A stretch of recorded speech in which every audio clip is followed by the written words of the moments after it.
Top of the day to you, my Audi folks. It's me, Aliza, your host from the remote. Welcome to my podcast, Dreams and Doubts.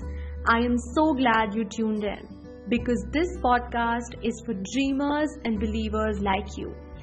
But before we dive in, let's make sure that we're all set to open our hearts to each other and figure things out together. You can connect with me via LinkedIn and also check out my blog on Medium. I post some really informative pieces of content there. Enough of talking, let's get the ball rolling.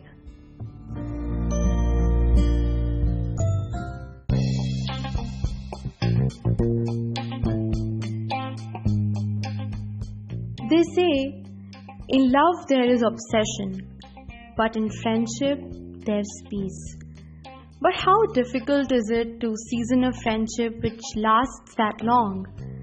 Amidst the throng, can you really find that one soul and the much needed solace in that one? Or are you someone who likes to hang out in gangs and rule your city? Whatever be your proclivity, there is just one thing that you might have surely experienced while bonding. That it's just not easy. And catching up later is 10 times more demanding. I've seen extremely beautiful and crazy friendships boom around me. And they did make me envious at times. Every time I'd see a group have insane photo sessions together and pull each other's leg in public, I'd be filled with cupidity, to be honest. I always found myself landed in a trio. Not that I'm guilty or regretful, but the passion and priority was somewhere missing. Here's how it would go. I'd meet new people, develop a liking, would also catch up, but just once in a while, won't really discuss life on a regular basis. But like I said earlier, I think we couldn't find peace in each other's company. And this happened in almost all my bonds, even with my childhood buddy. After I anatomized my journey, I found out that in all these stalled friendships, I was the only constant. That's when I realized what it takes to be a good friend. It takes sacrifice.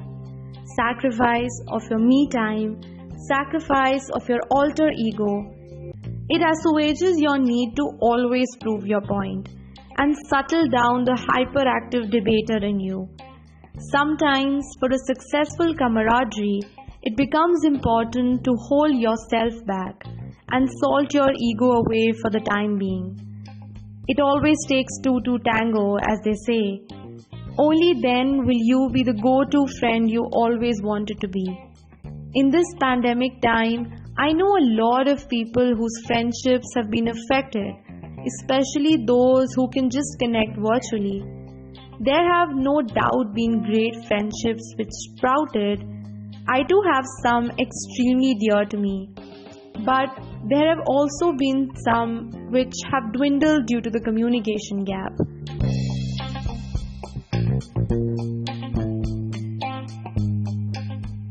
If you too can recall some of your buddies whom you haven't talked to for years now, grab your phone and dial in right away while I go and celebrate this divulgence.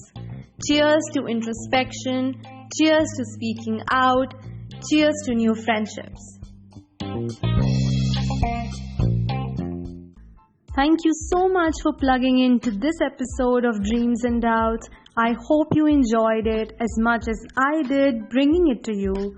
If yes, then make sure you're subscribed to our show and give it a 5-star rating. If you have questions or feedback, you can always leave a comment below.